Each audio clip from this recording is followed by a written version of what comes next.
এই যে শুনছো? তোমাকেই বলছি, আমাদের চ্যানেলটি সাবস্ক্রাইব করে দাও না প্লিজ।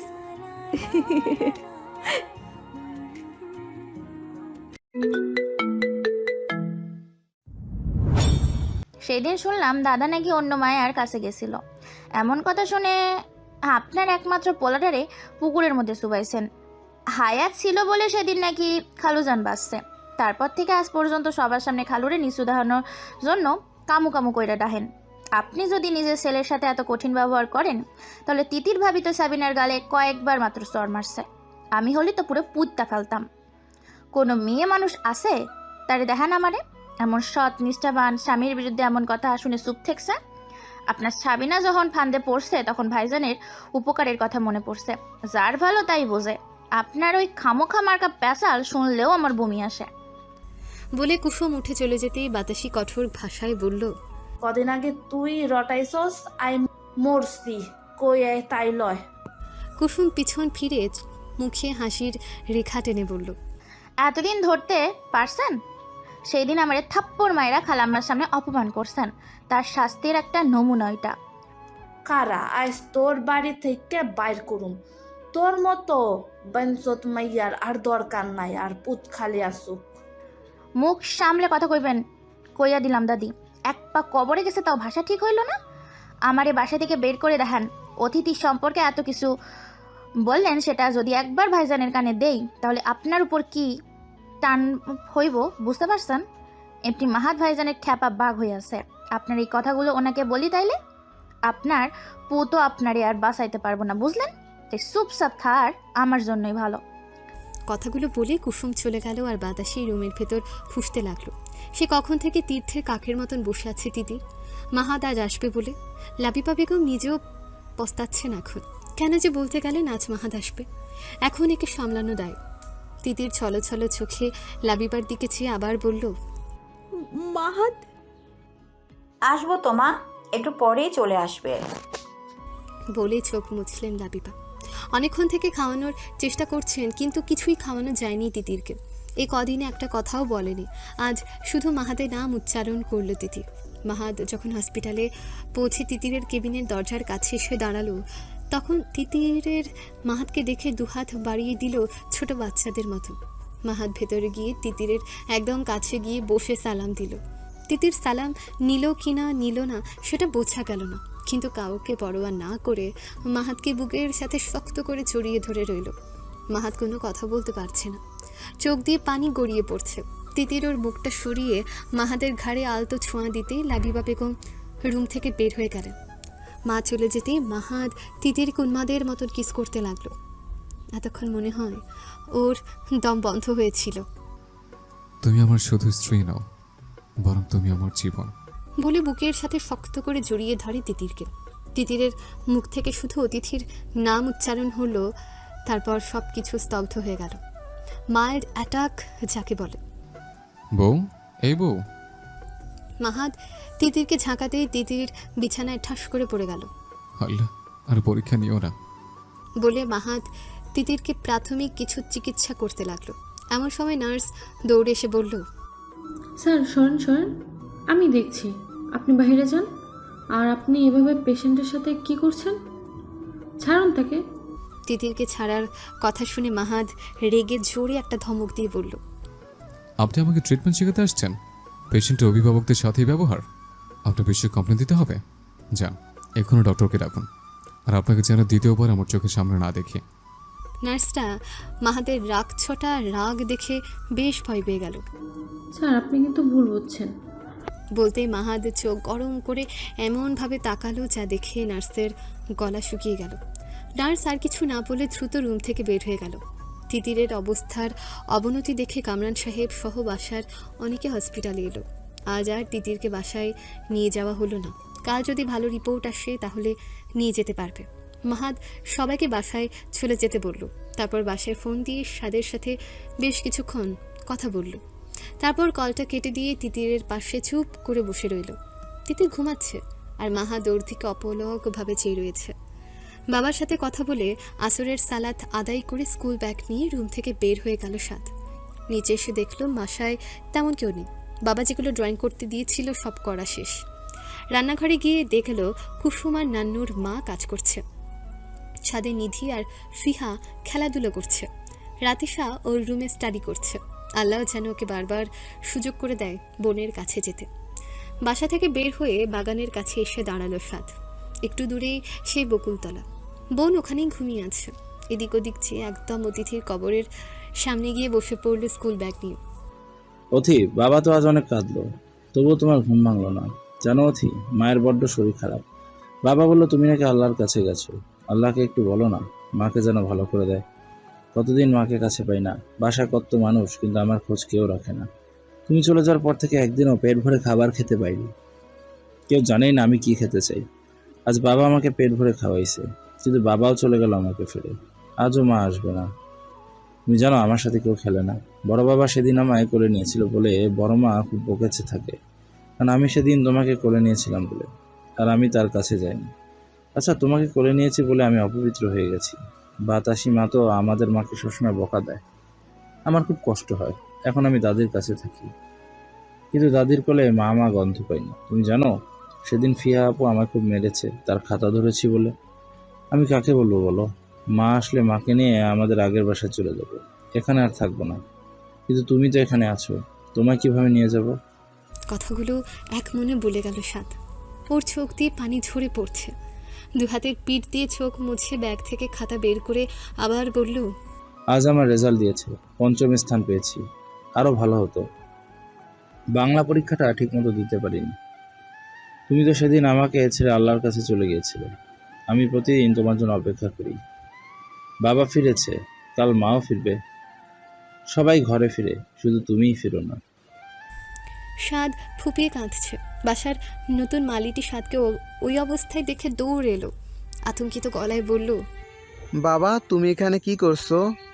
মানুষ যতই শক্তি সামর্থ্য বান হোক না কেন, কবর আর মৃত্যুর কথা শুনে তাদের শরীর কেঁপে উঠবে। নতুন মালি আফাস মিয়ার শরীরেও থরথর করে কাঁপছে। সন্ধ্যা নেমে এসেছে, তার ভেতর আকাশে মেঘ জমেছে, শো শো বাতাস বইছে। ভয় ভয় সাদের কাঁধে হাত দিতে চমকে উঠল। সাদ অঝরে কাঁদছে। তিনি আর দেরি না করে দ্রুত ব্যাগ গুছিয়ে সাদকে কোলে নিয়ে নিজে কেঁদে ফেললেন। বাবা মা ছাড়া সন্তানের দেখাশোনা কেউ করে না ঠিক মতো। বাসার মানুষ কি মরে গেছে? এতটুকু বাচ্চা বাসা থেকে বের হয়েছে, তার খেয়াল কেউই রাখেনি। সবাই জানে তার পরিবারের সাথে কি হয়েছে, তবুও তাকে দেখে শুনে রাখবে না। আফাস মিয়া চিৎকার দিতে দিতে দরজার কাছে আসতে একটা কাজের ছেলে সহ নান্নুর মা বের হয়ে এলো। পেছনে বাতাসি আর কুসুমও আসলো। বাতাসিকে দেখে আফাস মিয়া নিচু গলায় বলল, মা মাফ করবেন, সাদ বাসা থেকে কেমনে বের হয়? বাচ্চাটা ওর বোনের কবরের পাশে বসে কাঁদছিল। দিনকাল যা খারাপ, এই ভর সন্ধ্যায় ও কবরের পাশে কেন? ভয়ে আমরা যেখানকার ছায়াও মারায় না, সেখানে ও বসেছিল। আপনারা ওর দেখাশোনা না করতে পারলে ওর বাবারে কল দেন, যার সন্তান তাই নিয়ে যাবে। ওর মা বাবা থাকলে কি এমনটা হতে দিত? আই ফকিনির বাচ্চা, মুখে লাগাম দে। আমগো শিকাস আইসো সাওয়াল কেমনে মানুষ করতে হয়। ছাগল পাগল সাওয়াল পালতে হয়। পাগল না হইলে এই সময় কব্বরের পাশে বইয়া থাক। ওরে দিয়া কিছু হইব? খালি খালি মাহাদের টাকা পয়সা নষ্ট করতাছস। বাতাসির মুখের এমন ভাষা শুনে উপস্থিত সবাই হতভম্ব হয়ে গেল। একে মানুষ বলা যায়? পশুর চেয়েও অধম। আফাজ মিয়া ভালো করে জানে মা পাশে না থাকার যন্ত্রণা কী রকম। ছোটকালে মা মারা গেছে। মা যদি বেঁচে থাকতো তাহলে তার জীবনটা হয়তো অন্যরকম হতো। চোখের পানি মুছে ওখান থেকে চলে গেলেন তিনি। কবরের পাশে বসেছিল বলে ভয়ে সাদের পাশে কেউ যাচ্ছেও না। শেষে কুসুম এসে ওকে ভেতরে নিয়ে যেতেই উপর থেকে নিসা বলে উঠল, এই ওকে গোসল করে বাসায় ঢোকাও, আর আমার মেয়েদের কাছে যেন ও না ভেড়ে। যাও, জলদি করো। নিসার এমন কথা শুনে বাতাসি তেলে বেগুনে জ্বলে উঠল। গলার তেজ বাড়িয়ে দিয়ে নিসাকে কথার জালে আষ্টে পৃষ্ঠে জড়িয়ে ফেলল। ওই কি কইলি?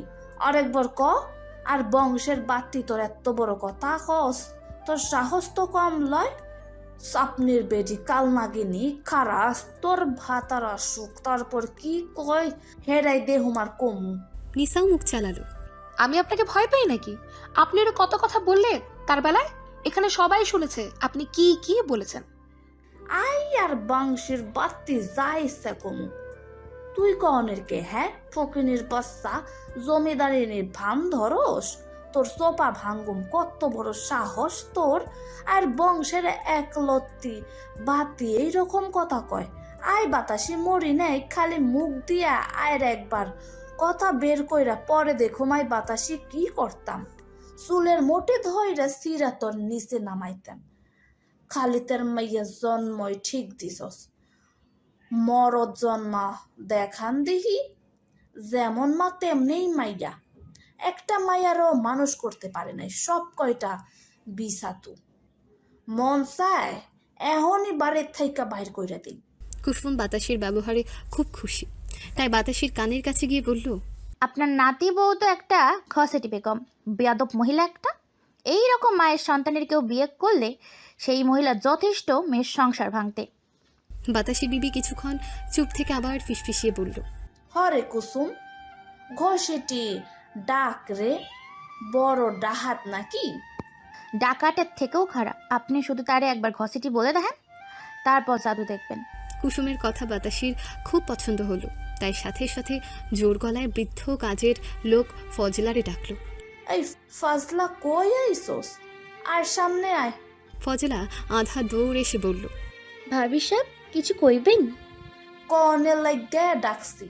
শোন, বাজার থেকে এখন বড় পাঙ্গাস মাছ, পোল্ট্রি মুরগি, সাদা মূলা লইয়া আয়। আয় এই বাড়ির আকিকা হইব। পাঙ্গাস আর পোল্ট্রি মুরগি জবাই দিয়ে কাল ডাকিনীর নামের বদলায়া ঘষিটি বেগুন রাখুম। আকিকার মাছ মুরগি মূলা দিয়ে খিচুড়ি পাকামো। তারপর এলাকার সকল কুত্তাদের আজ মেহমান বানামো, পেট পুইরা খাওয়ামো। যা যা জলদি কর, হাতে সময় নাই। নিসা কোনো কথা না বলে রুমের ভেতর গিয়ে ভাঙচুর করতে লাগলো। বেয়াদ্দব মূর্খ মহিলা, আমার জীবন তছনছ করে ফেললো। আমি এক মুহূর্ত আর এই বাসায় থাকবো না। আপনার মতো চুকলা মহিলারে শুধু আপনার ছেলেই পূজা করবে। আপনারে কেউ দেখতে পারে? মুখ দিয়ে শুধু চলাফেরা করেন। আমার ক্ষমতা থাকলে আপনাকে জুতো পেটা করে বাসা থেকে বের করে দিতাম। কবরে যাওয়ার সময় হয়ে গেছে, তবু মুখের বসন কমে না। নিসার এসব কথার মাঝে কামরান সাহেব, লাবিবা আর ফুয়াদ বাসায় এসে পড়ে। কামরান সাহেব সব কথা নিজের কানে শুনে রেগে গেল। বাতাসি বিবি ছেলের মনের আগুন বাড়িয়ে দিল, মুখে আঁচল পুড়ে কেঁদে কেটে। দেখ দেখ, আয় নাকি অল্লাইকে একলা লাগি মুরুবেদের নাকি জুতো পিটা করব। তোর পোলা তো একখান মুরগির ভাড়া, বউ যা কয় তাই শুনবো। আর কপাল খারাপ না হইলে দুদিনের মাইয়া আয়রে ভাবে মানহানি করে। মাহাদের পোলার সাথে যে ব্যবহারটা করলো, কোন মাইয়া মানুষ এমন করে না? বজ্জাত মহিলা, তোর বুক খালি হইল, বুঝবি সাওয়াল কি জিনিস। আল্লাহ তোর বিচার করবো। দাদির কথাগুলো ফুয়াদের বুকে এসে লাগলো। সে তৎক্ষণাৎ উপরে উঠে গিয়ে নিসাকে ধরে কয়েকটা ঠাস ঠাস করে চড় বসালো। নিসারও পাল্টা ধমক মারলো ফুয়াদকে। বুড়ির কুটনামো শুনে আমার সাথে লাগো কাপুরুষের দল। ওই একজন সবার মাথায় উঠে নাচে আর তোমরা সেটা মেনে নিলেও আমি মানবো না। ফুয়াদ রেগে গিয়ে নিসার হাত ধরে টেনে রুম থেকে বের করে বলল, এক্ষুনি তুমি বাসা থেকে বের হয়ে যাও। আমি যদি কখনো তোমাকে ফিরিয়ে আনতে যাই তো আমি আমার বাবার সন্তানই না। এখনই বের হও। আমি কিছু বলিনি বলে চিৎকার দিয়ে উঠল নিসা। তুমি সবাইকে জিজ্ঞেস করে দেখো, উনি আগেই আমার সাথে লেগেছে। তুমি ঠিক কি কি বলতে পারো সেটা আমার থেকে কেউ ভালো জানে না। একটা ছোট্ট বাচ্চাও তোমার ক্রোধের শিকার হয় কিভাবে আমাকে চেনাতে হবে। তুমি কি জিনিস? মা বাবাকে কষ্ট দিয়ে বিয়ে করলে এমনই হবে, যেমনটা আমি এখন উপভোগ করছি। আমার চোখের সামনে থেকে চলে যাও। আমার এসব ভালো লাগছে না। থামবে তোমরা? একটা মেয়ে মৃত্যুর সাথে লড়ছে আর তোমাদের মনে ফুর্তি জেগেছে। কথাগুলো বলে কামরান সাহেব সাদকে কোলে নিয়ে নিজের রুমে চলে গেলেন। সাদও সাথে সাথে বলল, দাদা জান, আমি তো অপবিত্র হয়ে গেছি। অথির কবরে বসেছিলাম, আমি গোসল দিয়ে আসি। কে বলেছে আপনি অপবিত্র হয়ে গেছেন ভাইজান? আপনাকে পেয়ে আমার কত সৌভাগ্যবান সেটা আল্লাহর শুকরিয়া আদায় করেও শেষ করা যাবে না। কামরান সাহেব সাদকে অনেকগুলো চুমু খেয়ে ফুপিয়ে কাঁদতে লাগলেন। সাদ ওর ছোট্ট ছোট্ট হাত দিয়ে দাদা ভাইয়ের চোখ মুছে দিয়ে গলা জড়িয়ে ধরে চুপ করে রইল। রাত 9টার দিকে তিতিরকে রেখে মাহাত বাসায় এলো। আফাজ মিয়া মাহাতকে কল দিয়ে সব কথা বলে ফেলেছে। সব কিছু গুছিয়ে আসতে মাহাদের একটু দেরিই হয়েছে। বাবাকে দেখে স্বাদ আর এক মুহূর্ত দেরি না করে বাবার কোলে যেন ছাপিয়ে পড়ল। ছেলেটা বাবাকে পেয়ে ফুপিয়ে কাঁদতে লাগলো। বাসার পরিস্থিতি কিছুটা স্বাভাবিক। ছেলেকে নিয়ে আর এক মুহূর্তও দেরি করল না। বাসা থেকে বের হতেই কামরান সাহেব পথ আগলে দাঁড়িয়ে বলল, আমরা কি এত অপরাগত হয়েছি যে স্বাদের খেয়াল রাখতে পারবো না? মাহা দীর্ঘশ্বাস ফেলে বলল, আমি আমার স্ত্রীর সন্তানদের নিয়ে এখানে মোটেও আসতে চাইনি। আপনি আসতে বাধ্য করেছেন। আমার সন্তান একমাত্র আমার কাছে নিরাপদ, আরও আমার কাছে থাকতে স্বাচ্ছন্দ্য বোধ করে। আমি যদি বাসায় থাকতাম তাহলে আমার মেয়েকে অন্য জায়গায় রাখতাম। কি করব, আল্লাহর ইচ্ছে একটু অন্যরকমই ছিল। মাহাদের কথা কামরান সাহেব সহ সবার মনে ব্যাপক আঘাত করল। বাতাসি বিবি তো মুখ ফুটে বলেই ফেলল, আমগো আল্লাহ দুনিয়া আর আমগো জন্য মায়া হইব না, কি কস তুই? বলতে তো অনেক কিছুই চাই, কিন্তু ধৈর্য ধরা ছাড়া আমার কোনো উপায় নেই। আমরা শুনি একটা আর আড়ালে হয় অন্যটা। কাউকে কথা বলার সুযোগ না দিয়ে সাদকে নিয়ে মাহাত চলে গেল বাহিরে।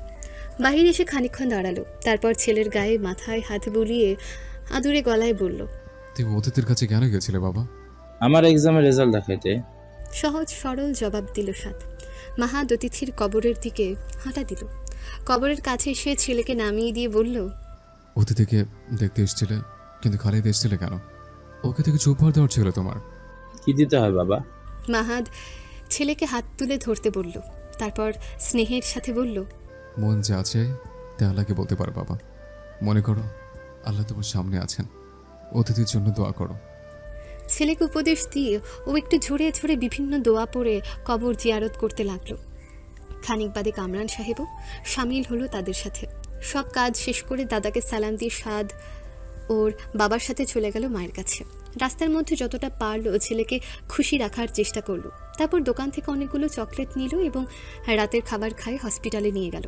কয়েকদিন পর সাদ গোলাপকে দেখে ছুটে এলো। আসসালামু আলাইকুম ভাইয়া, আপনি কেমন আছেন? সাদকে দেখে গোলাপ ফ্লোরে কয়েকটা পলট খেয়ে খুশিতে ঘেউ ঘেউ করে শব্দ করে গলা মিলালো। তিতির অঝরে ঘুমাচ্ছে। সাদ আর গোলাপ দুজনেই খুনসুটিতে মেতেছে। সবাই আছে কিন্তু মেয়েটা নেই। সাদকে সোফার উপর শোয়ার জায়গা করে দিতে গোলাপও সেখানে জায়গা করে নিল। ডিম লাইট জ্বালিয়ে তিতিরের কাছে শুয়ে পড়ল। তিতিরকে বুকের ভেতর নিয়ে মাহাদ চুপ করে রইল। ঘুম আর ওর আসলো না। চোখ দিয়ে পানি টপটপ করে পড়তে লাগলো। পরের দিন সকালে হসপিটালের সব কাজ শেষ করে তিতির আর ছেলেকে নিয়ে বাসায় রওনা দিল। তিতির বরাবরই চুপ করেছিল। ওকে ওয়াশরুমে নিয়ে গিয়ে মাথা বাদে পুরো শরীর মুছে দিয়ে কাপড় পাল্টিয়ে বেডে এনে শুয়ে দিয়ে কুসুমকে 2টা প্লেটে করে খাবার আনতে বলল। কুসুম খাবার আনলে সাদকে খাবার খেতে বলে তিতিরের মুখে 1 লোকমা ভাত দিতেই তিতির না করল। মা, খাবারগুলো খুব ভালো, আপনি খান না? বলতেই তিতির স্বাদের দিকে চেয়ে রইল, কিন্তু খাবার খেলো না। মাহাদোয়ার জোর না করে বাহিরে চলে গেল। আধা ঘন্টা পর বিভিন্ন মাখা টকের ভর্তা, ফুচকা, বিরিয়ানি সহ ফাস্ট ফুড এনে তিতিরের সামনে ধরতে ওর চোখে মুখে হাসির ঝলক দেখা দিল। সাদ ততক্ষণে স্কুলে চলে গিয়েছে। মাহাদ তিতিরের মুখে খাবার তুলে দিতে ও মাহাদের গাল ছুঁয়ে দিল ওর হাত দিয়ে। মাহাদ সাথে সাথে চোখ বন্ধ করল। ওর চোখ ছলছল করে উঠল, কিন্তু অনেক কষ্টে নিজেকে সংযত করে মুখে হাসি ফুটিয়ে বলল, খাও। তিতিরের মুখে খাবার পুড়ে দিতে ও মাহাদের কাছে এগিয়ে গিয়ে ওর হাতটা বাড়িয়ে দিল। মাহাদ জানি তিতির কি যাচ্ছে, তাই উঠে দাঁড়াতেই তিতিরের চোখ ছলছল করে উঠল। ভাবলো মাহাদ চলে যাচ্ছে ওর কাছ থেকে, কিন্তু মাহাদ উঠে গিয়ে দরজাটা বন্ধ করতেই তিতিরের মুখে আবার হাসি ফুটল। আবার মাহাদের দিকে ওর হাত বাড়িয়ে দিল। মাহাদ সাথে সাথে হাতের পিঠে শব্দ করে একটা কিস করলো। মুখের খাবার খতম করতে আবার ওর মুখে খাবার পুড়ে দিতে ও মুচকে হেসে ওর গালটা এগিয়ে দিল। মাহাদ সাথে সাথে গালে কিস করলো। না, এতে ওর মন ভরছে না যেন। আবার গাল এগিয়ে দিল মাহাদের দিকে। মাহাদ আবার ওর গালে কিস করলো। এভাবে বারবার মাহাদের দিকে গাল বাড়িয়ে দিচ্ছে আর মাহাদ প্রতিটা লোকমাতে ওকে কিস করে যাচ্ছে। এটাই যেন ওর কাছে শান্তি। শেষে মাহাদ খাবার রেখে পুরো দমে তিতিরের উপর চড়াও হয়ে বলল, কোন কোন জায়গা লাগবে আমাকে শুধু বলো, তারপর দেখো আমি কি করি। তিতির যেন এই কথারই অপেক্ষায় ছিল। ওর জামাটা খুলে মাহাদের কাছে বসে বলল, সব জায়গা চাই। তিতিরের হঠাৎ পরিবর্তনে মাহাদ নিজে শক খেয়ে গেল। এত পরিবর্তন কি করে সম্ভব? এটা তো স্বাভাবিক নয়। মাহাদ ভ্রু কুচকে বলল, আর ইউ সিরিয়াস? তুমি সব জায়গায় চাও? তিতির মুচকি হেসে মাথা উপর নিচ করে সায় দিল মাহাদের কথায়, বরং ও নিজে মাহাদের দিকে এগিয়ে গেল। মাহাদ ওর সমস্ত কষ্ট যেন নিমিষেই ভুলে গেল। এতদিনের কষ্ট সব কিছু ভুলে গিয়ে তিতিরের উপর ঝাঁপিয়ে পড়ল এবং ঠোঁটের ছোঁয়া দিতে ব্যস্ত হয়ে গেল। সেকেন্ডে যেন কয়েকটা করে কিস পড়ছে। প্রায় 1000-2 মতো কিস করে মাহাদ মুখ তুলে বলল, আর চাই? তিতির কোনো কথা না বলে মাহাদের টি শার্টের ভেতর ঢুকে ওকে জড়িয়ে ধরে চুপ করে রইল। এভাবে কিছুক্ষণ থাকতেই নিচে চিৎকার চেঁচামেচির শব্দ শুনতে পেল ওরা। মাহাদ তিতিরকে নিয়ে বিছানা থেকে উঠে বলল, আমার কি হলো? তুমি থাকো, আমি যাব আর আসবো। তিতির শুধু ঘাড় নাড়িয়ে মাহাদের কাছ থেকে নিজেকে সরিয়ে আনতেই মাহাদ নিজেকে ঠিক করে দ্রুত রুম থেকে বের হয়ে দেখল বাতাসে আফাজ মিয়ার সাথে ঝগড়ায় লেগেছে। বাতাসি চিল্লিয়ে বলছে, সত্যি কইরা ক আফাইস কাল মাহাদের কে কল দিয়ে বাড়ি থামছে? আফাজ কোনো কথা না বলে ভয়ে চুপসে গেছে। অসহায়ভাবে মাহাদের দিকে তাকাতেই মাহাদ নিচে নেমে এসে বলল, কি হয়েছে? এত চিৎকার চেঁচামেচি কিসের? বাসায় একজন অসুস্থ আর তুমি গলার স্বরে ধার দিচ্ছ? মেয়ে মানুষের কণ্ঠ হতে জোরে হবে কেন? মাহাদের ধমকে বাতাসি মুখে কুলু পেটে রইল। তারপর আবার বলল, স্বামী আপনি কখন আইসছেন? এই তো রে, কইবি না আই স্বামীর বাড়িতে আইসছে। মাহাদ চোখ গরম করে বাতাসির দিকে যেয়ে রুমের দিকে আঙুল নির্দেশ করতে বাতাসি সুরসুর করে ও রুমের দিকে পা বাড়ালো। আফাজ মিয়া যেন জান নিয়ে তাড়াতাড়ি বাসা হতে বের হতে পারলেই বাঁচে। বাতাসি রুমের কাছে গিয়ে আবার পলট ফিরে মাহাদের দিকে চাইতেই দেখল মাহাদ ওভাবেই চেয়ে রয়েছে ওর দিকে। বাতাসি বিড়বিড় করে বলল, বউ পাগলা হয়ে গেছে। পুরুষ মানুষ শেষে পাগল বউরে সাইরা আয়ের ওপর না হামলা করে। বাতাসির পালা, আপন প্রাণ বাসা বাসা। লাবিবা বেগম তিতিরকে দেখার জন্য রুমে ঢুকতেই চমকে উঠল। মাহাদ রুমে নিয়ে এই সুযোগে তিতির বেলকনিতে দাঁড়িয়ে এক দৃষ্টিতে চেয়ে আছে অতিথির কবরের দিকে আর বিড়বিড় করে কিছু বলছে এবং চোখ মুছছে। লাবিবা উচ্চকণ্ঠে বলল, তিথি, ওখানে কি করছো তুমি? ওখান থেকে চলে আসো। তিতির চট করে ওর শাশুড়ির দিকে চাইল। তিতিরের চোখ অস্বাভাবিক লাল দেখাচ্ছে, ওর চোখ যেন অন্য কথা বলছে। মাহাদ ওর মায়ের কাছে এসে দাঁড়াতেই তিতিরের চেহারা স্বাভাবিক হয়ে গেল। মাহাদ বিস্ময়ের সাথে বলল, ওখানে কি করছো তুমি? রুমে আসো। তিতির মাহাদের কথা শুনে মাথা নিচু করে রইল, কিন্তু ভিতরে আসলো না। শেষে মাহাদ ওর কাছে যেতেই তিতির একটু সরে গিয়ে কিছু লুকানোর চেষ্টা করতে লাগলো। একটা ছায়ার মতন কিছু সরে গেল ওখান থেকে। মাহাদ এটা দেখে রেগে গিয়ে বলল, গোলাপ, তোরে যদি একবার দেখছি এভাবে তিতিরের কাছে আসা, তাহলে কিন্তু খুব খারাপ হবে। বের হয়ে বলছে। মাহাদের কথায় ঝোপের আড়াল থেকে সত্যি গোলাপ বের হয়ে এলো। মাহাদ ভেতরে আসতে বলে তিতিরকে নিয়ে রুমে ঢুকলো। লাবিবা নিচু গলায় বলল, ওরে একটু দেখে দেখে রাখিস বাবা। এভাবে পুরো দিন কেটে গেল। রাত 11টার দিকে সবাই খাওয়া দাওয়া সেরে যে যার রুমে চলে গেল। মাহাদ বেডে বসে হাত দুটো মাথার উপর রেখে চোখ বন্ধ করে আছে। এমন সময় তিতির এসে মাহাদকে ওই অবস্থায় জড়িয়ে ধরতেই মাহাদ ওর দুহাত নামিয়ে তিতিরকে জড়িয়ে ধরল। মাহাদের এমন ভালোবাসা পেয়ে তিতির নিঃশব্দে কাঁদতে লাগলো। কি হচ্ছে বউ? অতিথিকে খুব মিস করছি। মাহাদ তিতিরের চুলে বিলি কেটে দিয়ে বলল, তোমাকে একটা পবিত্র ওয়াদার কথা বলবো, তুমি কি শুনবে তা? তাহলে শোনো। যখন কারো সন্তান মারা যায় তখন আল্লাহ তাআলা ফেরেশতাদেরকে ডেকে বলেন যে, তোমরা আমার বান্দার সন্তানের জান কবজ করে ফেলেছ? তারা বললেন, হ্যাঁ। আল্লাহ তাআলা বলেন, তোমরা তার কলিজার টুকরো জান কবজ করে ফেলেছ? তারা বলেন, হ্যাঁ। আল্লাহ তাআলা বলেন, আমার বান্দা কিছু বলেছে?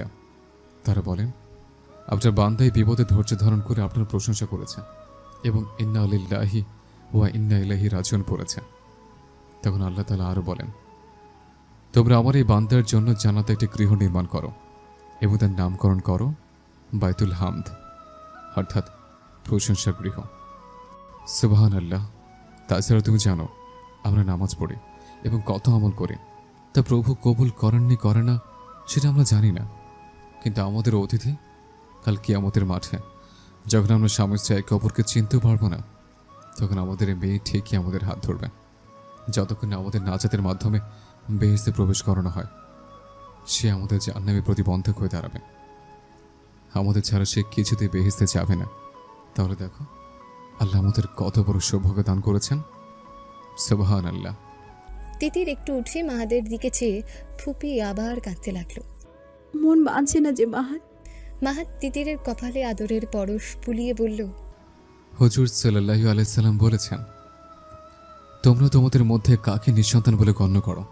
একজন বলেন, আমরা যার সন্তান হয় না তাকে নিঃসন্তান মনে করি। তিনি বললেন, সে ব্যক্তি নিঃসন্তান নয়, বরং সেই ব্যক্তিই নিঃসন্তান যে তার কোনো সন্তান আগে পাঠায়নি, অর্থাৎ যার জীবদ্দশায় তার সন্তান মৃত্যুবরণ করেনি। কথাগুলো বলার এক ফাঁকেই তিতির ঘুমিয়ে পড়ে মাহাদের বুকে। মাহাত তিতিরকে ভালো করে শুয়ে দিয়ে সাদের রুমে গেল। সাদ ও গোলাপ ঘুমিয়ে পড়েছে। সেখান থেকে ফিরে মাহাদ শুয়ে পড়ল। মাঝরাত্রি, আকাশে অনেক মেঘ জমেছে। বছরের প্রথম বৃষ্টি হতে চলেছে। একসময় মুষলধারে বৃষ্টি পড়তে লাগলো। সাদ স্বপ্নে দেখেছে অতিথি একটা গাছের নিচে খেলা করছে। গাছটা পুরো নূরের আলো দ্বারা তৈরি। সাদ অতিথিকে ধরার চেষ্টা করছে, কিন্তু সেখানেও যেতেই পারছে না। এমন স্বপ্ন দেখে সাদ ধপ করে বিছানা থেকে উঠে বসলো। পাশে চেয়ে দেখলো গোলাপ নেই।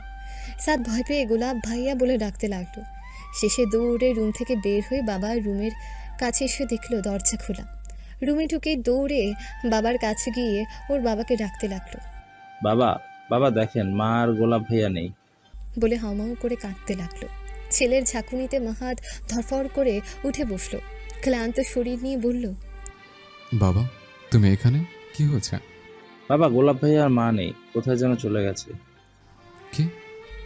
বলে মাহাদ ওর পাশে চেয়ে দেখলো সত্যিই তিতির নেই। কিছু একটা ভেবে দেরি না করে দ্রুত বেলকনিতে এসে দেখলো অতিথির কবরে কারা যেন কী সব করছে। ওটা কে মাহাদের আর বোঝার বাকি রইল না।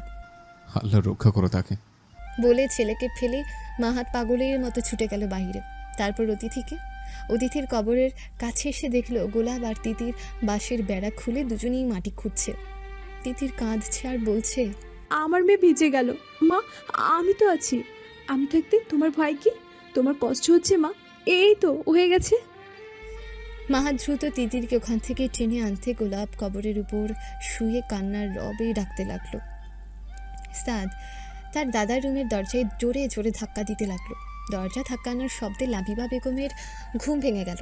এভাবে কে দরজা ধাক্কাচ্ছে বলেই তিনি দ্রুত উঠে লাইট জ্বালিয়ে দরজা খুলে দিতেই দেখলেন সাদ কাঁদছে দাঁড়িয়ে। লাবিবা বেগম বিস্ময়ের সাথে বলল, কি হয়েছে স্যার? সাদ কথা না বলে কেঁদেই চলল। সাদের কোনো জবাব না পেয়ে লাবিবা বেগম রুম থেকে বের হয়ে এদিক ওদিক চেয়ে দেখল কেউ নেই, শুধু সাদই দাঁড়িয়ে আছে। লাবিবা বেগম সাদকে কোলে নিতে এবার সাদ বলল, দাদিমাকে তো পাওয়া যাচ্ছে না, সাথে গোলাপ ভাইয়াও নেই। বাবা দৌড়ে বাইরে চলে গেল। আপনি একটু আমাকে বাইরে নিয়ে যাবেন? লাবিবা বেগম নাতিকে কোলে আর না নিয়ে ওই অবস্থায় বাহিরে আধা দৌড়ে চলে গেলেন। দাদিও সাদকে নিয়ে গেল না, তাই সাদ দৌড়ে ওর দাদাজানের কাছে গেল। তিতির সেন্সলেস হয়ে আছে। মাহাদ না এদিকে যেতে পারছে না অন্যদিকে। এমন সময় আফাজ মিয়া দৌড়ে এলো। ততক্ষণে লাবিবা বেগমও চলে এসেছে। তিনি এসে তিতিরকে ধরতে মাহাদ গোলাপের দিকে গেল। মাহাদ যতই গোলাপকে তুলে নিয়ে আসতে চায়, গোলাপ ততই কবরের উপর ওর শরীর এড়িয়ে দেয়। শেষে মাহাদ কাঁদতে লাগে। যে চলে গেছে সে কখনো ফিরে আসবে না, তারপর অবুঝের মতো কেন এমন আচরণ করছিস? মাহাদের কণ্ঠ শুনে গোলাপ যেন থেমে গেল। অনেক কষ্টে ওদের নিয়ে বাসায় ঢুকলো মাহাদ। গোলাপকে পরিষ্কার করতে বলে তিতিরকে নিয়ে বেডরুমে চলে যায় মাহাদ। দুজনের পুরো শরীরই বৃষ্টির পানিতে ভিজে একাকার। রুমে আসতেই তিতিরের সেন্স ফিরেছে। মাহাদ কোনো রকম কথা না বলে ওকে ফ্রেশ করে দিয়ে নিজেও ফ্রেশ হলো। ওয়াশরুম থেকে রুমে এসে দেখলো তিতির খুক খুক করে কাশি দিচ্ছে। মাহাদ দ্রুত শক্ত করে তিতিরের মুখ চেপে ধরে বলল, এত রাতে ওখানে কেন গিয়েছিলে বল? তিতির মাহাদের হাত ছাড়ানোর জন্য ছটফট করছে, কিন্তু পারছে না। মাহাদ ওকে আরও শক্ত করে চেপে ধরতেই তিতিরের চোখ দিয়ে পানি পড়তে লাগলো। মাহাদ ওকে ছেড়ে দিতে তিতির বেড থেকে উঠে মাহাদের কাছ থেকে দূরে চলে গেল। মাহাদ চিৎকার দিয়ে বলল, হেই, এখান থেকে কেন গেলে বল? আয় এখানে, এক্ষুনি আয়। যদি আমি উঠি তো তোর কপালে দুঃখ আছে। রাত বিয়েতে সবসময় তোর মাথায় ভূত চাপে। মাহাদের ধমক খেয়ে তিতির ফুপিয়ে কেঁদে উঠল। কাঁদতে কাঁদতে বলল, আর মারবেন না তো? আমার করতে হবে। এবার তিতির সুরসুর করে এসে মাহাদের থেকে একটু দূরে দাঁড়িয়ে রইল। মাহাদ ওকে আবার জিজ্ঞাসা করলো ঝাঁঝালো গলায়, এই রাত 2টার সময় তুই এখানে কেন গিয়েছিলি? তোর মাথার ব্রেন কি নষ্ট হয়ে গেছে? আমার মেয়ে। চুপ। আর একবার যদি মেয়ে মেয়ে করিস তো তোরে এক্ষুনি থাপড়াবো। আমি যেন কখনো তোরে দেখি না ওখানে গেছিস। যদি দেখি তো তোরে এমন পিটাবো তখন কেঁদেও কোল পাবি না। মাহাদের শাসন ওর উপর বেশ কাজ দিয়েছে। ভয় বিছানায় গিয়ে গুটিসুটি মেরে বসে রইল। ওইদিকে সাদ দরজায় বাহির থেকে মা মা বলে ডেকেই চলেছে। মাহাদ বেড থেকে উঠে তিতিরের দিকে চেয়ে বলল, তোর জন্য এখান থেকে নড়তে না দেখি। আর মাথায় ওড়না কই? ভালো করে গায়ে মাথায় ওড়না দে। মাহাদের ধমক খেয়ে তিতির ওর ওড়না গায়ে মাথায় দিয়ে চুপ করে বসে রইল। মাহাদ গিয়ে দরজা খুলে দিতে সাদ চুপ করে দাঁড়িয়ে রইল। মাহাদ ওকে রুমে আসার জন্য ইশারা করে রুম থেকে বের হয়ে গোলাপের কাছে গেল। এতক্ষণ গোলাপও ছটফট করছিল। মাহাদকে দেখে ও শান্ত হয়ে দাঁড়িয়ে রইল। কুসুম হেয়ার ড্রায়ার দিয়ে গোলাপের শরীরের লোম শুকানোর চেষ্টা করছিল। মাহাদ গোলাপকে ধমক দিয়ে বলল, তোর কুত্তা মাধ্যম দিতে হবে। গোলাপ মাহাদের কথা শুনে ফ্লোরেই চুপটি মেরে বসে রইল। এদিকে সাদ ওর মায়ের কাছে যেতেই তিতির নিচু গলায় বলল, সাত, আমার খুব ক্ষুধা লাগছে, তুমি কি আমাকে খাবার এনে দিবে? মায়ের ছলো ছলো চোখের চাহনি দেখে সাদের খুব কষ্ট হলো। আমি এখনই আনছি মা। বলে সাদ দৌড়ে রুম থেকে বের হয়ে গেল। সাদ কিচেনে আসতেই ওর বাবার সাথে দেখা হয়ে গেল। মাহাদ সাদকে দেখে বলল, এখানে কেন এসছো বাবা? বাবা, মা কাঁদছে, ওনার নাকি খুব ক্ষুধা লাগছে, খাবার নিতে এসেছি। আমি দেখছি তুমি গোলাপ ভাইকে নিয়ে ঘুমোতে চাও। সাদ আর কিচ্ছু বলতে পারল না। গোলাপকে নিয়ে নিজের রুমে চলে গেল। সাদ চলে যেতে কামরান সাহেব চিন্তিত মুখে বলল, তিতির কি গোলমাল কিছু করেছে? ডাক্তার যা বলেছে সেটা কি মিলে গেছে ওর সাথে? মাহাদ দীর্ঘশ্বাস ফেলে মন ভার করে বলল, আমি বুঝতে পারছি না বাবা, কিন্তু ওর আচরণ অস্বাভাবিক। মাহাদ খাবার নিয়ে ওর রুমে এসে দেখল তিতির ওভাবে বসে ঘুমে ভেঙে পড়ছে বারবার। খাবার টি টেবিলের উপর রেখে ওর মাথায় হাত দিতে ও ঝিকে উঠিয়ে চোখ মেলল। মাহাদকে দেখে আবারও গুটিসুটি মেরে রইল। মাহাদ ওর পাশে বসে প্লেটের ভাত মাখিয়ে ওকে ইশারা করতেই ও বলল, আমি খাবো না। মাহাদ ভ্রু কুচকে বলল, খাবে না কেন? আমার তো ক্ষুধা লাগেনি। মিনমিন করে বলল তিতির। ক্ষুধা লাগেনি মানে? তাহলে সাদকে খাবার আনতে বলেছিলে কেন? আমার সাথে তো স্বাদের দেখাই হয়নি। কি? সাদের সাথে তোর দেখাই হয়নি? এত মিথ্যা কথা কবে থেকে শিখলে? কথাগুলো বলে রাগী চোখে তিতিরের দিকে চাইল মাহাদ। আপনি এমন করে কেন তাকান আমার দিকে? আমি বলছি তো স্বাদের সাথে আমার দেখাই হয়নি। আমি খাবারগুলো ওকে আনতে বলিনি। বলেই তিতির কাঁদতে লাগলো। এখন তুই আমার বৌমাকে বকছিস কেন? বলে লাবিবা বেগম রুমে আসলো। তারপর তিতিরের মাথায় হাত বুলিয়ে দিয়ে বলল, তিতির, সত্যি কি তুমি খাবার খেতে চাও না? তিতির মাথা নাড়িয়ে না বলল। লাবিবা বেগম ছেলের হাত থেকে প্লেট কেড়ে নিয়ে ছেলেকে বেশ জড়িয়ে ধমক দিয়ে বলল, ওকে যেন আর বকাবকি করতে না দেখি, যদি দেখি তোর পা ভেঙে দিব।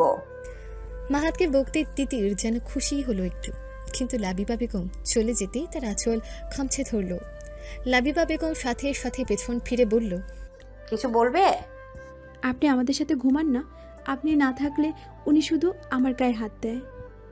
কথা শুনে লাবিবা লজ্জা পেল ব্যাপক। এখন মনে হচ্ছে রুমে ঢোকা ঠিক হয়নি। মাহাদ সব হ্যান্ডেল করে নিতে পারত। খামোখা এসে ছেলের সামনে লজ্জিত হতে হলো। মাহাদও চোখ বড় বড় করে তিতিরের দিকে চাইল। তিতির ভয়ে শাশুড়ির আঁচল ছেড়ে দিয়ে চুপ করে রইল। লাবিবা আর কিছু না বলে রুম থেকে বের হয়ে গেল। মা চলে যেতে মাহাদ রাগের ছোটে দরজা বন্ধ করে দিয়ে বালিশটা নিয়ে সোফায় রেখে হাত ধুয়ে এসে অন্যদিকে মুখ করে শুয়ে পড়ল। তিতির বেশ কিছুক্ষণ চুপ করে রইল। তারপর একটু উচ্চ স্বরেই বলে উঠল, এই যে শুনছেন? মাহাদের কোনো রিপ্লাই আসে না। আবার চুপ হয়ে রয় তিতির। আরও আধা ঘন্টা সময় এভাবে চলে যায়। কেউ কারোর সাথে কথা বলে না। তিতির ওখানেই শুয়ে পড়ে। খানিকক্ষণ পর মাহাদ উঠে তাহাজ্জুদের জন্য অজু করে এসে সালাতে দাঁড়াতেই তিতির থরমর করে উঠে অজু করে মাহাদের পাশে দাঁড়ালো। কি নামাজ পড়লো সেই ভালো জানে। মাহাদের সালাদ শেষ হওয়ার আগেই ও বিছানায় গিয়ে ঘাপটি মেরে শুয়ে রইল। মাহাদ সালাদ শেষ করে রুমে লাইট জ্বালিয়ে বেডে গিয়ে শুয়ে পড়তেই তিতির উঠে সোফায় গিয়ে বসল। মাহাদ কোনো প্রতিক্রিয়া না দেখিয়ে চোখ বন্ধ করল। তিতির ওভাবে মাহাদের দিকে চেয়ে আছে। মাহাদের কোনো রেসপন্স না পেয়ে ওর হাতের বালা দুটি খুলে শব্দ করতে লাগলো। মাহাদ এবার চোখ মেলে তিতিরের দিকে তাকাতেই তিতির আবার চুপ হয়ে গেল। মাহাদ শান্ত হয়ে আদুরে গলায় বলল, তিতির, এখানে আসো। না, আপনি মারবেন। মারবো না, আসো। সত্যি মারবেন না তো? হুম, আসো, অনেক আদর করব। এবার তিতির মাহাদের কাছে গিয়ে বসতে মাহাদ ওর কপালে কিস করে বলল, বউ, আমি আর সাথ ছাড়া তুমি শরীরে কাউকে হাত দিতে দেব না। কাউকে বলতে কাউকে না, এমনকি কোনো মেয়ে মানুষকেও না। বুঝেছ আমার কথা? তিতির শুধু মাথা নাড়ায়। মাহাদ ওকে বুকের ভেতরে নিতেই ও বলল, আপনি খুব খারাপ। মাহাদ ওর ঠোঁটের পরশ পুড়িয়ে দিল তিতিরের গালে। তারপর বলল, এখনো খারাপ। ছাড়েন আমায়, আপনি আমাকে মেরেছেন। বলে তিতির মাহাদের কাছ থেকে নিজেকে সরিয়ে নিতে মাহাদ ওর দুটি হাত চেপে ধরল শক্ত করে। তারপর তিতিরকে কোনো কথা বলার সুযোগ না দিয়ে ওর মধ্যে ডুবে গেল। তিতির প্রথমে ছটফট করতে শুরু করলেও মাহাদের ভালোবাসায় সিক্ত হয়ে গেল। এত কষ্ট দুশ্চিন্তার মধ্যেও মাহাদ তিতিরের ভেতর সুখ খুঁজতে লাগলো। তিতিরের নিঃশ্বাস ঘন হয়ে আসছে মাহাদের আলিঙ্গনে। মাহাদ যেন এই সময়ের জন্যই অপেক্ষা করছিল। তাই দেরি না করে স্ত্রীর ভালোবাসা পেতে আর দিতে মত্ত হয়ে গেল। 3 দিন পরে তিতিরের ব্রেনে কিছু সমস্যা হয়েছে, যার দরুন সে অস্বাভাবিক আচরণ করে। চিকিৎসা চলছে, কিন্তু তিতিরের জটিলতা যেন বেরিয়ে চলছে। খেয়েও বলে খায়নি, কিছু মনে রাখতেও পারে না। ছোট মেয়ে শিশুদের যেখানেই দেখে সেখানেই কান্নাকাটি করে। এত সমস্যার ভেতরেও মাহাদ ওকে আগলে রেখেছে। সকালে বাসার সবাই নাস্তা করতে বসেছে। এমন সময় বাতাসি কেবল চাই চুমুক দিচ্ছে। অমনি লাফ দিয়ে উঠে চিক্কুর দিয়ে বলল, এই আয়, কে লবণ চাই নিছে, আয়ের মুখ গেল রে গেল। কাজের মানুষদের তো ভয়ে মুখ শুকিয়ে গেল। বাতাসির চায়ে লবণ দেওয়া মানে নিজের কবর নিজেই খোঁড়া। এমন দুঃসাহস অন্তত এদের হবে না। তাহলে এত বড় কাজটা করলো কে? কামরান সাহেব মায়ের চাপ পরখ করে দেখলো তার আম্মাজান ভুল বলেননি। তিনিও রেগে গিয়ে বললেন, কার এত বড় সাহস চায়ে লবণ দেয়ার? সবাই ভয়ে কাঁপাকাঁপি করলেও তিতির মুচকি মেরে হাসছে, কারণ এত বড় দুঃসাহসের কাজ তিতির নিজেই করেছে। বাতাসি বিবি যখন তখন মাহাদরে সোয়ামী সোয়ামী বলে ডাকে, যেটা তিতিরের একদম পছন্দ হয়নি। তাই সবার অজান্তে এমন মহান কাজ সে করেছে। অনেক কষ্টে বাতাসিরে ঠান্ডা করে নাস্তা করানোর জন্য বসাতেই তিতির ওর দিকে চোখ বড় বড় করে চাইল। বাতাসির সাথে সাথে তিতিরের দিকে চেয়েই বলল, চোর পালাই গেছিল রে, পালাই গেছে। পাগলরে ধর, মাহা তোর বইয়ের শাসন কর কইছি, আই নিশ্চয় তোর বইয়ের আয়ের চায়ের লবণ মিশাইছি। তিতিরও সাথে সাথে মুখে ভেঙচি কেটে মিনমিন করে বলল, কাওয়াতাসি, বাতাসি, বাঁশপাতালি। ব্যাস হয়ে গেল। বাতাসির মুখ ছুটল। পাগল ছাগল মাইয়া কহনকার বাপের বাড়ি পাইছে, আয়ের বাতাসিরে কয় বাস পাতলি কস, তোর থোপরানি বাড়ি মাইরে মুখ ভাঙ্গুম। মাহাত তিতিরের দিকে চাইতেই তিতির চুপ হয়ে নাস্তা খেতে লাগলো। মাহাত নিচু গলায় বলল, বউ, এমন মহান কাজ কি আপনি করেছেন? তিতির প্রথমে না করলো, কিন্তু পরক্ষণে ঠিক করে হেসে মাথা উপর নিচ করলো। মাহাত সাথে সাথে চোখ বড় করে বলল, চুপ চুপ, কোনো হাসি না। দাদি কনফার্ম না আছে তুমি কাজটা করেছ। যদি জানে তাহলে সব শেষ করে ছাড়বে। এখন এখান থেকে উঠে যাও। আমি খাবো না, আমার তো ক্ষুধা লাগছে। না, দরকার নেই। আমি রুমে তোমার জন্য খাবার নিয়ে যাচ্ছি, যাও এক্ষুনি। মাহাদের কঠিন মুখ দেখে তিতির একটু ভয় পেয়ে উঠে কিচেনে গেল। তবে যাওয়ার আগে বাতাসির ভেঙচি কেটে গেল, যেটা কেউ দেখতে পেল না।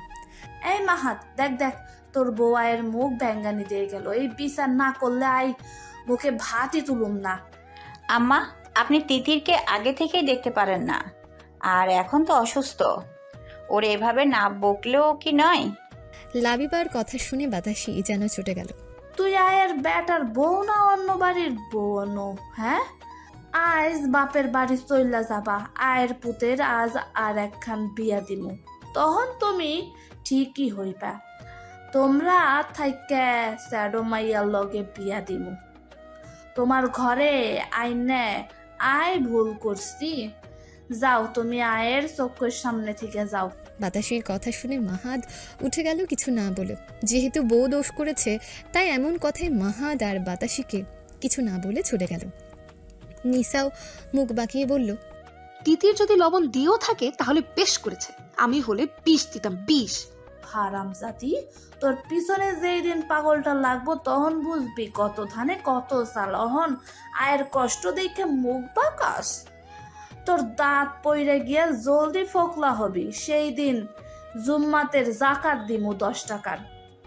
এই বাড়ির সব মরদরা ওগো বইয়ের আসলের তলায় মাউ মাউ করে।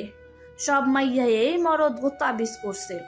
বাতাসের চিল্লানো যেন বেরিয়ে যায়। এদিকে মাহাদ এসে রুমের দরজা লাগিয়ে দিয়ে তিতিরকে ধরে বলল, এগুলো কি শুরু করছো? দাদির পিছিয়ে লাগছো কেন? আপনি আমাকে বকা দেন কেন? মাহাদ দাঁতে দাঁত চেপে বলল, তোমাকে সাধে বকা দিই তো? এই যে বাসার পরিস্থিতি তুমি জটিল করছো, তার দায় কে নেবে? এমন করে বকা দিলে কিন্তু আপনারে আর আদর করতে দিব না আমাকে। তিতিরের কথা শুনে বেয়াক্কল হয়ে গেল মাহাদ। এ বলে কি? কি বললে তুমি? তিতির মাথা নাড়িয়ে মুচকি হাসি দিয়ে বলল, আপনার বাঁশপাতালি নিসা কাল ডাকনি এক্ষুনি জোরে একটা চিৎকার দিল বলে। এই তুমি ওদের সাথে কি করেছ? বলতেই সত্যিই বাতাসি আর নিসা একসাথে গলা ফাটিয়ে চিৎকার দিয়ে উঠল। বাতাসি বিবি পান ছেঁচে মুখে দিতে একটা শখ খেয়েছে। সে সাথে সাথে গলা ছেড়ে একটা চিৎকার দিয়েছে, কারণ তার মুখ সহ গলা ঝালে পুড়ে যাচ্ছিল। কুসুম দৌড়ে এসে বাতাসির মুখের দিকে চাইতেই বাতাসি গুম মেরে রইল।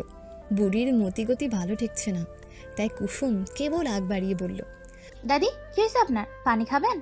পানির কথা শুনে বাতাসি দাঁপিয়ে রুম থেকে বের হয়ে ডাইনিং টেবিলে বসে জগ থেকে গ্লাসে পানি ঢেলে ঝকঝক করে গিলতে লাগলো। ও লাবিবা, কুসুম রে, কোথায় আসস তোরা? গলায় জলদি কুটি কুটি কইয়া হইল। আয় মনে হয় আর বাসুম না। ওইদিকে নিসার দাপাদাপি 14 গুণ বেড়ে গেল। শাড়ি কুচি করে আঁচল কেবল গায়ে দিয়েছে, অমনি সারা শরীর পাগলের মতো চুলকাতে লাগলো। জোরে একটা চিৎকার দিয়ে শাড়ি খুলে সেটা ফ্লোরে ছুঁড়ে মারল। ফুয়াদের সাথে নিসার কথা হয় না কিছুদিন হলো। সেদিন নিসার গায়ে হাত তোলায় আর কথা হয়নি দুজনের মধ্যে। নিসা ছটফট করতে করতে শেষে ফুয়াদের সামনে গিয়ে করুণ মুখে দাঁড়িয়ে হাতের বাহু সহ পিঠ খচখচ করে চুলকাতে লাগলো। ফুয়াদ মুচকে হেসে সোফা থেকে উঠে আলমারি খুলে কিছু দরকারি ফাইলপত্র নিতেই নিসা এসে ফুয়াদের শরীরে হালকা ধাক্কা দিয়ে বলল, তুমি কেমন স্বামী? আমার পিঠ চুলকে আমি মরে যাচ্ছি আর তুমি শয়তানি হাসি দিচ্ছ? ফুয়াদ জিভে কামড় দিয়েই বলল, আমার এত সাহস? তোমার কাণ্ড কারখানা দেখে আমি হাসবো আর তুমি আমাকে ছেড়ে দিবা? আমার কি পাকলা কুত্তায় কামড় দিছে যে আমি এমন কাণ্ড করব? শেষে ফুয়াদ ফাইলপত্র রেখে নিসার শরীরে হাত দিতে নিসা চিৎকার দিয়ে উঠে বলল, চুলকে দিচ্ছ না, উত্তেজনা বাড়ানোর জন্য মাঠে নেমেছ। আরে বাবা, আমি তো ভালো করেই দিচ্ছি। নিকুচি করছে তোমার ভালো করে দেয়ার।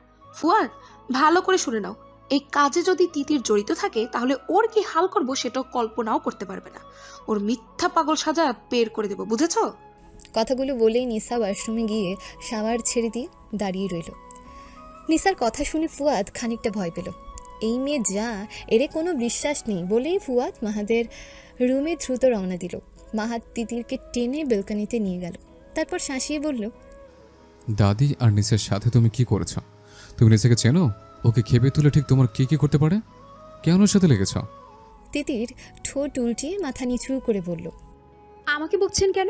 আপনি জানেন সে আমার ছেলের সাথে কি কি করেছে? আর আপনার দাদি বাঁশপাতালি আমাকে দিনে 1000 বার শুধু পাগল পাগল বলে মুখ ছেটকায়। তাদের কিছু না বলে আপনি আমায় ধমকাচ্ছেন। ও আমার আল্লাহ, এর নিয়ে আমি কি করব? এতদিন শান্ত ছিল, কিন্তু এখন সে দিনে দিনে বিচ্ছুর লিডার হয়ে যাচ্ছে। আর কত দিকে সামলাবো আমি? এর সদ্বুদ্ধি দাও আল্লাহ। মাহাদের কথা শেষ না হতেই তিতির ওর মুখের কথা কেড়ে নিয়ে বলল, আপনিও আমাকে পাগল বলছেন? এমন করলে কিন্তু আমার ছেলেকে নিয়ে এখান থেকে চলে যাব। তখনকার পাগল বলে দেখব আমি। তিতিরের কথা শুনে মাহাদের চোখ ছলছল করে উঠল। তিতিরকে ছেড়ে দিয়ে রুমে চলে আসলো। এমন সময় ফুয়াদ রুমে আসতেই তিতির আধা দৌড়ে এসে মাহাদকে পেছন থেকে জড়িয়ে ধরে কয়েকটা কিস করলো। এমন কাণ্ড দেখে ফুয়াদ আর মাহাত দুজনেই এত লজ্জা পেল যে কেউ কারোর দিকে তাকানোর মতন সাহস পেল না। ফুয়াদ মাথা নিচু করেই বলল, মাহাত, পরে কথা বলবো, এখন আমি যাই। ভাইয়া, আমার বর আমার উপর রাগ করেছে। বলেন তো আর কি কি করলে তার রাগ ভাঙবে? ফুয়াদ মনে হয় এমন মাইনকা চিপায় কোনো দিনও পড়েনি। তিতিরের ব্যবহারটাই বলে দিচ্ছে ও কতটা অসুস্থ। সজ্ঞানে তিতির এমন কাজ কোনো দিনও করতো না ফুয়াদের সামনে। তিতিরের এমন আচরণে মাহাত কিছুটা ক্ষেপে গিয়ে বলল, তিতির কি হচ্ছে এসব? সামনে ভাই আছে, দেখতে পাচ্ছ না? এই রে, বরমশাই তো আরও রেগে গেছে। তিতির মাহাতকে ছেড়ে দিতেই ফুয়াদ নরম কণ্ঠে বলল, দাদি আর তোমার ভাবির সাথে কি করছে তিতির? ফুয়াদের কথা শুনে তিতির ভয়ে চুপসে গেল। সে কি করে জানলো আমি এসব করেছি? তিতির কোনো কথা না বলে মাহাতের হাত ধরে চুপটি করে দাঁড়িয়ে রইল। মাহাতও সাথে সাথে বলল, বড়দের কথা শুনতে হয় তিতির। ভাইয়াকে বলো তাদের সাথে কি কি করেছ। অনুমতি পেয়ে তিতিরের মুখ চলল। হেসে হেসে যেন গড়িয়ে পড়ার মতন অবস্থা তার। শেষে মাহাত শক্ত করে ওকে চেপে ধরে চোখ গরম করতেই ও বলল, বেশি কিছু না ভাইয়া, কাওয়াতাসির জর্দায় গুঁড়া মরিচ আর আপনার কাল ডাকনির শাড়িতে সোয়াশ গুঁড়ি মিশিয়ে দিছি।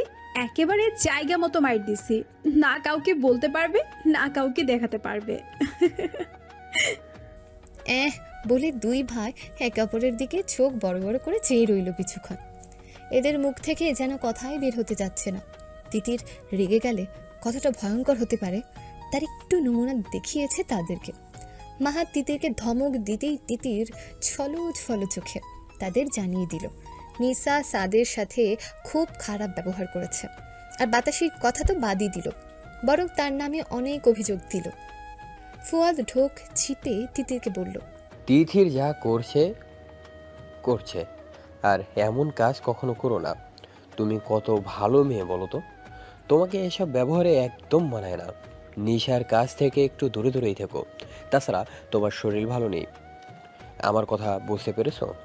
তিতির ঘাড় নাড়িয়ে শুধু হ্যাঁ বলল। এই তো, গুড গার্ল। বলে ফুয়াদ রুম থেকে বের হয়ে গেল। ফুয়াদ চলে যেতে মাহাত রেডি হতে লাগলো অফিসের জন্য। তিতির ওকে এটা উঠে এগিয়ে দিচ্ছে, কিন্তু মাহাত ওর সাথে কথা বলছে না। শেষে তিতির রাগ করে সাদের কাছে চলে গেল। নিসা পুরো দিনে গবেষণা করে পুরো ব্যাপারটা বুঝে ফেলেছে। এমন কাজ তিতির ছাড়া কেউ করবে না, কিন্তু হাতে কোনো প্রমাণ নেই যে ওরা ওকে ধরতে পারবে। সিসি ক্যামেরাতে তো ধরা যাবে না যে গেছো মেয়ে ও দুতলার টপকাতে ওর বাঁ হাতের ব্যাপার। কথাগুলো ভাবতে ভাবতে নিচে ড্রয়িং রুমে এসে সোফায় বসে পড়ল। বাতাসি তো পানি গিলেই চলেছে। একই দিনে একই সময় দুজনেরই সমস্যা কি করে হয়? কথাগুলো ভাবতে ভাবতেই দেখলো মাহাত সাদকে নিয়ে বের হয়ে গেল। মাহাত ওর মার কুসুমকে তিতিরের দিকে ভালো করে নজর রাখতেও বলল। মাহাত চলে যেতে তিতিরও এসে নিসার কাছ থেকে একটু দূরে সোফাতে বসলো। ওর মনে এখন কী চলছে সেটা নিজেই ভালো জানে। কিছুক্ষণ পরে ওর রং সবাইকে দেখাতে লাগলো। ওর টার্গেট যে বাতাসি সেটা ওখানকার সবাই বেশ ভালো করে বুঝতে পারলো, কারণ বাতাসি যা যা করেছে সেটা তিতিরও তাই অনুকরণ করে যাচ্ছে। বিষয়টা বাতাসি লক্ষ্য করেনি, কিন্তু নিসার চোখে তা স্পষ্ট ধরা পড়েছে। কুসুম যতই তিতিরকে থামাতে চায়, তিতির ততই বেশি বেশি করে বাতাসিকে কপি করতে লাগলো। এবার বাতাসির চোখ তিতিরের দিকে যেতেই ওর চোখ দুটো লাড্ডুর মতন হয়ে গেল। এই পাগলটা এর মুখ ভাসাইতেছে বলেই বাতাসি হাত সামনের দিকে উঁচু করে তুলে ধরে তিতিরকে পরীক্ষা করতে লাগলো। সত্যি তিতির বাতাসির মতো করেই হাত সামনের দিকে উঁচু করে ধরল। বাতাসি ভ্রুজোড়া কপালে তুলে চিকুর ছেড়ে বলল, ও কামু দেখা যা বাপ, তোর বেটার বউ আয়ের সাথে লাগছে। এইবার আয় সত্যি কবরে যাইয়া ঢুকি মরুম। আয় জীবনে আয়, আর অত্যাচার সইতে পারুম না। বাতাসির চিৎকারে তিতির হাত নামিয়ে এদিক ওদিক চাইতে দেখল নিসা ওর দিকে চেয়ে আছে। তিতির মাথা নিচু করে চুপ করে রইল। কামরান সাহেব বাসায় ছিলেন না, তাই লাবিবা বেগম শাশুড়ির কাছে আসতেই বাতাসি সব কথা খুলে বলল তার বৌমাকে। লাবিবা সব শুনে তিতিরের কাছে এসে নরম স্বরে বলল, আম্মা, তুমি কি সত্যি কাজগুলো করেছো? তিতির মুখে আঙ্গুল পুড়ে নানা করল।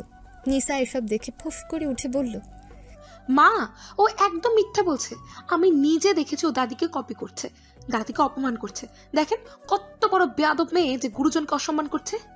সাক্ষী পাইয়া গেছি, আয় ঠিক কইতাছিল বিবা, হেতি আয়ের ভাঙছে। নিসার এমন কথায় তিতির সোফা থেকে উঠে নিসার দিকে আসতে লাগলো। তিতিরের এমন ভয়ঙ্কর চেহারা নিসা কোনোদিনও দেখেনি। নিসা ভয় পেয়ে চুপসে গেল। তিতির একদম নিসার কাছে এসে থ্রেট দিল। আপনার মেয়ে যদি আমার ছেলের গায়ে আর একবার হাত দেয় তাহলে কিন্তু খুব খারাপ হয়ে যাবে। ফিহা যেন আর ছেলের ধারে কাছে না আসে। এই, তোমার এত বড় সাহস, তুমি আমাকে থ্রেট দাও? বলে নিসা চিৎকার দিয়ে উঠল। বাতাসি আর লাবিবা দৌড়ে এদের দুজনের কাছে চলে এলো। নিসাকে লাবিবা থামতে বলছে বারবার, কিন্তু নিসা থামার পাত্রী না। শেষে তিতির এমন কথা বলল তাতে নিসার কথা বন্ধ হয়ে গেল, সাথে আশেপাশের সকলের পিলে চমকে গেল। তিতির চেতে উঠে বলল, আর একটা কথা যদি বলেছেন তাহলে আমার মেয়ে যেমন এই মাটিতে শুয়ে আছে ঠিক তেমনি আপনার মেয়েকেও মাটিতে শোয়ার ব্যবস্থা করে দিব। Mind it. কথাগুলো বলে তিতির গটগট করে উপরে চলে গেল। নিসা তো একদম শেষ, ডুকরে কেঁদে উঠে বলল, মা, শুনলেন আপনি? এত বড় কথা বলতো ওর একবারও বুক কাঁপলো না? ও পেয়েছেটা কি? হ্যাঁ, ও কখনোই পাগল না। বেয়াদব অভদ্র মেয়ে আমার মেয়েকে আর বাঁচতে দিবে না, আমার সংসারটা শেষ করে ছাড়বে। বাবা আজ আসুক, এই কথাটা যদি না তুলেছি তার কাছে, তো আমার নাম নিশা নয়। হয় ও থাকবে, না হয় আমি থাকবো। আর যদি এতই পাগল হয়ে যায় তাহলে পাবনাতে রেখে আসতে না কেন আপদটাকে? বাতাসি বিবি কোনো কথা বলেনি। তিতিরের এমন ব্যবহারে সেও ব্যাপক ভয় পেয়েছে। সুরসুর করে নিজের রুমের ভেতর গিয়ে ছিটকিনি লাগিয়ে দিয়ে গুনগুন করে কাঁদতে লাগলো। আই যা কষি ওর সাথে, হের যদি প্রতিশোধ না লই আয় আর বাসুম ন কুসুম রে, আয় বাতাসা পইরাই নাতে, আয় আর বাসুম না। কালা চলক যদিও না পারে তয় আয় বাতাসি রেও ছাড়বো না। ও আল্লাহ, আয় রে কোন মসিবে ফেলাইলা। বাতাসির ডুকরানো দেখে কুসুম আর লাবিবা গিয়ে দরজা ধাক্কাতে লাগলো। আমার কি হয়েছে? আপনি কাঁদছেন কেন? দরজা খুলে দেন। না লাবিবা, তোর জীবনে মায়া নাই তাই বাইরে ঢ্যাং ঢ্যাং করে ঘুরতাছস। আয়ের জীবনের বহুত মায়া আছে, জীবন থাকতে আয় বাইরে যাবো না। তোর বেটার বউরে পাগল গরদে পাঠাই দে, হ্যাঁ কুখ্যাত খুনি পাগলি হইব। আয় আর এই জিন্দিগিতে বাইর হমো রে ঘর থেকে। বাসায় ঝড় বয়ে গেল যেন। নিসা তো সাথে সাথে ফুয়াদকে সব কথা জানিয়েছে। ভয় তিতিরের কাছে কেউ যায়নি, খাওয়ার কথাও বলেনি ওকে। তিতিরের রুম থেকে বের হয়নি। এভাবে পুরো দিনটা কাটলো। বিকেলের দিকে বাসায় রুমকি সহ ওর বর আসলো। রুমকির ছেলে এবং ওর শ্বশুরবাড়ি আরও কয়েকজন এসেছে। সাদের সমবয়সী একটা ছেলে আর 1 বছর বয়সী একটা মেয়ে আছে ওর। ছেলের মুসলমানি করাবে, তাই রূপালী আর রেজওয়ান এখান থেকে করানোর কথা বলেছে। এমনকি এ নিয়ে একটা অনুষ্ঠানও রাখা হয়েছে। রিজওয়ান তো সবাইকে ইতিমধ্যে ইনভাইটও করে ফেলেছে। সন্ধ্যায় সবাই নাস্তা করছে। রুমকির বর সম্রাট ওদের মেয়েকে নিয়ে করিডোরে হাঁটাহাঁটি করছে। মেয়েটা বড্ড কাঁদছে। রুমকি বাসায় নেই, ওর কিছু বান্ধবীদের ইনভাইট করতে গেছে। এমন সময় দরজার সামনে তিতিরকে দাঁড়িয়ে থাকতে দেখলো। তিতির এক নজরে মেয়েটার দিকে চেয়ে আছে। সম্রাট তিতিরের মানসিক অবস্থার কথা জানে, তাই তিতিরের কাছে এগিয়ে গিয়ে বলল, ভাবি, মেয়েটা কাঁদছে, আমি থামাতে পারছি না, আপনি একটু ওরে কোলে নেবেন। এত উত্তম কথা আজকের দিনে তিতির শোনেনি। ও সাথে সাথে হাত বাড়িয়ে দিতেই সম্রাট ওর মেয়েকে তিতিরের কোলে দিয়ে বলল, আমি ওর খাবার আনছি, আপনি ততক্ষণে ওরে দেখে রাখেন। তিতির শুধু মাথা নাড়িয়ে হাসি মুখে ওর রুমে ঢুকলো। একজন মাকে বলতে হয় না সে কিভাবে একটা দুধের বাচ্চাকে সামলিয়ে রাখতে পারে। সেটা তিতিরের বেলায়ও ব্যতিক্রম হলো না। সম্রাট আসার আগেই মেয়েটার কান্না থামলো। এমনকি অতিথির খাবার দিয়েও খাবার রেডি করে তাকে খাওয়াতে লাগলো। একটু পর সম্রাট খাবার নিয়ে এসে দেখলো তার মেয়ে বসে খেলা করছে বিভিন্ন খেলার জিনিসপত্র নিয়ে, আর তিতির বাবুটার বড় বড় চুল রাবার দিয়ে ঝুঁটি বেঁধে দিচ্ছে। মন মতো না হতে রাবার খুলে আবার চুল বেঁধে দিতে লাগলো তিতির। একটা সন্তান হারানো মায়ের অনুভূতিগুলো মুগ্ধ হয়ে দেখতে লাগলো সম্রাট। এমন সময় রূপালী সম্রাটের কাছে এসে বলল, বাবা, তুমি এখানে? সম্রাট মুচকি হেসে বলল, মেয়েটা খুব কাঁদছিল, ভাবির কাছে যাওয়াতেই কেমন শান্ত হয়ে খেলছে। তিতিরের কোলে রুমকির মেয়েকে দেখে যেন রূপালীর মাথায় বাজ পড়ল। ওর কোলে কেন বাবুটা? জামাইয়ের সামনে তেমন কিছু বলতে পারলো না, কিন্তু রুমে ফিরে আসতে দেখলো রুমকি বাসায় ফিরছে। রুমকিকে টেনে নিয়ে গিয়ে কিছু কথা বলতেই রুমকি খেপে গিয়ে মাহাদের রুমে চলে গেল। এসে দেখলো সম্রাট সোফায় বসে আছে আর তিতির ওর মেয়েকে আদর করছে। এই, তোমার এত বড় সাহস কি করে হয় আমার বাচ্চার গায়ে হাত দেওয়ার? কথাগুলো বলে ওর মেয়েকে তিতিরের কাছ থেকে কেড়ে নিল। তিতির করুণ চোখে রুমকির দিকে চেয়ে রইল। সম্রাট এসে বলল, এ কেমন অভদ্রতা? কারোর কাছ থেকে কেউ এভাবে বাচ্চা কেড়ে নেয়? তুমি ওর বিষয়ে কি জানো? ওর কাছে বাচ্চা রাখাটাও একটা রিস্ক।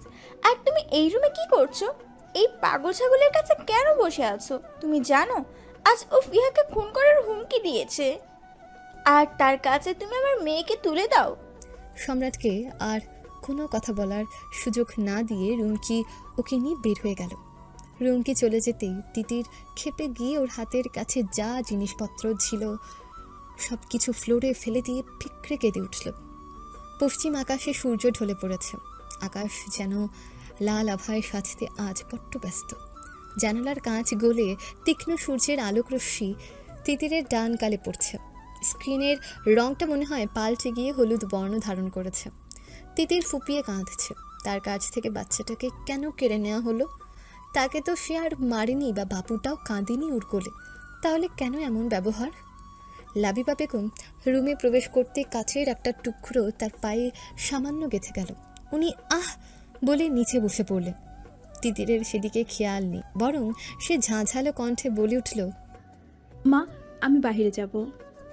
তিতিরের এমন ব্যবহারে লাবিবা খানিকটা রেগে গিয়ে ওকে ধমক দিয়ে বললেন, রুমে এত জিনিসপত্র ছড়ানো ছিটানো কেন? আপনিও বকছেন? বলে বিড়বিড় করে কি যেন বলতে লাগলো তিতির। তারপর ওই অবস্থায় কাঁচের উপর দিয়ে আধা দৌড়ে রুম থেকে বের হয়ে গেল। লাবিবা বেগম অনেকবার ডাকার পরও সে পেছন ফিরে তাকালো না। লাবিবা বেগম খেপে গিয়ে জোরে জোরে কুসুমকেও ডাকতে লাগলো।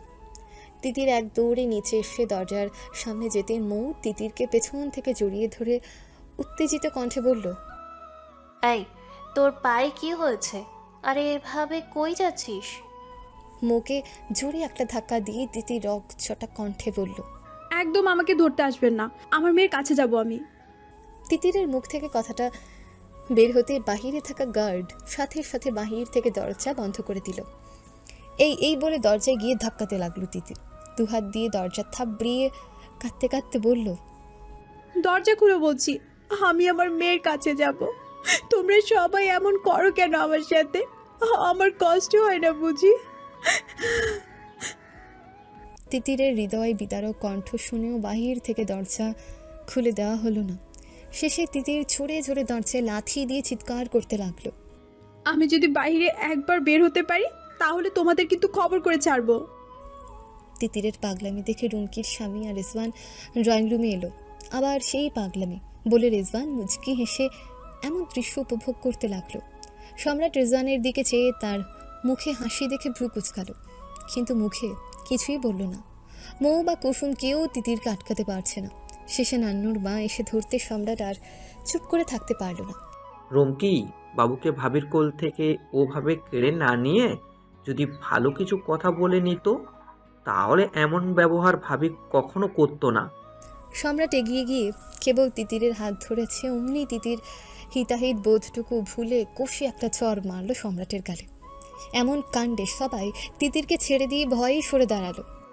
এর মাথা পুরোটাই গেছে বলে মৌ বিড়বিড় করতে লাগলো। সম্রাট তো লজ্জায় সরে এসে চোখ মুখ শক্ত করলো। বাসার জামাইয়ের গায়ে হাত তোলা, এত বড় অপরাধের কোনো ক্ষমা নেই।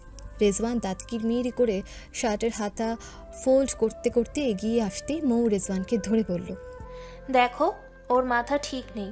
আমরা ওকে শান্ত করছি। ছেলে মানুষ, ওর গায়ে হাত দেওয়াতে ও খেপে গেছে হয়তো। মাহাত সকালেই বলে গেছে ওর গায়ে যেন কোনো ছেলে মানুষ হাত না দেয়। আমারই সেই কথা বলতে মনে ছিল না। এবারের মতো ওকে ছেড়ে দাও। রেজওয়ান রেগে গিয়ে সবার সামনে মৌকে ঠাস ঠাস করে দুটো থাপ্পড় মেরে বলল, বোনের তরফদারি করা হচ্ছে? ওর সাহস কি করে হয় সম্রাটের গায়ে হাত তোলা? পাগল হয়েছে? ওর পাগলামি ছোটাচ্ছি। মো গাল ধরে চোখের পানি ফেলতে লাগলো, কিন্তু রেজওয়ানের ভয় একটা শব্দও করতে পারল না। নিঃশব্দে চোখের পানি ফেলা ছাড়া ওর কোনো উপায় নেই। কিন্তু রেজওয়ানের মনে অন্য প্ল্যান চলছিল তখন। সেদিন রেজওয়ানকে তিতির চড় মেরেছিল এবং কাঁধে পা তুলে দিয়েছিল। তার উত্তর দেওয়ার একটা মোক্ষম সুযোগ এসেছে। এই সুযোগ কখনো সে হাত ছাড়া করবে না বা করতেও চায় না। তাই এগিয়ে যেতেই তিতির যা কাণ্ড করলো সেটা রিজওয়ান ভাবনাতেই আনতে পারেনি যে সবার সামনে এমনভাবে ওকে অপদস্থ হতে হবে। তিতির রিজওয়ানের হাঁটু বরাবর গায়ের শক্তি দিয়ে জোরে একটা লাথি দিল। রিজওয়ান কোনো শব্দ ছাড়াই ওখানে বসে পড়ল। সবার সামনে ছেলে হয়ে মেয়ে মানুষের হাতে মায়ের খাওয়া যে কত বড় অসম্মানের ব্যাপার সেটা রিজওয়ানের মুখ দেখে বোঝা যাচ্ছিল। রিজওয়ান বরাবর ঠান্ডা মাথার মানুষ, কিন্তু আজ নিজের অপমান সে কিছুতেই সহ্য করতে পারল না। ও উঠে দাঁড়াতে দাঁড়াতে তিতির দৌড়ে গিয়ে সোফার টি টেবিল থেকে ফুলদানিটা হাতে নিয়ে রিজওয়ানের সামনে গিয়ে দাঁড়ালো। তারপর রাগী স্বরে বলল, শুধু আমার দিকে পা বাড়িয়ে দেখ, এটা দিয়ে তোর মাথা ফাটিয়ে তোকে হসপিটালে পাঠাবো। আয় এবার দেখি তোর হাতে জোর কত। রিজওয়ান কিছু বলতে যাবে এমন সময় রূপালী এসে রিজওয়ানের হাত ধরে বলল, কি শুরু করেছিস? পাগলের সাথে তুইও পাগল হয়েছিস? চল এখান থেকে। মায়ের কথা শুনে রিজওয়ান আর কিচ্ছু বলল না। সেখান থেকে চলে যেতেই রূপালী বলল, আজ কামরান আসুক, তারপর কথাগুলো তুলব। কখনো জামাইয়ের গায়ে হাত তোলে, কখনো বা ছেলের গায়ে হাত তোলে। ও পাইছেটা কি? সব জায়গায় পাগলামো। ওর পাগলামি আমি মানি না। এর যদি বিচার না হয় তাহলে আমি নিজেই পাগলের বিচার করব।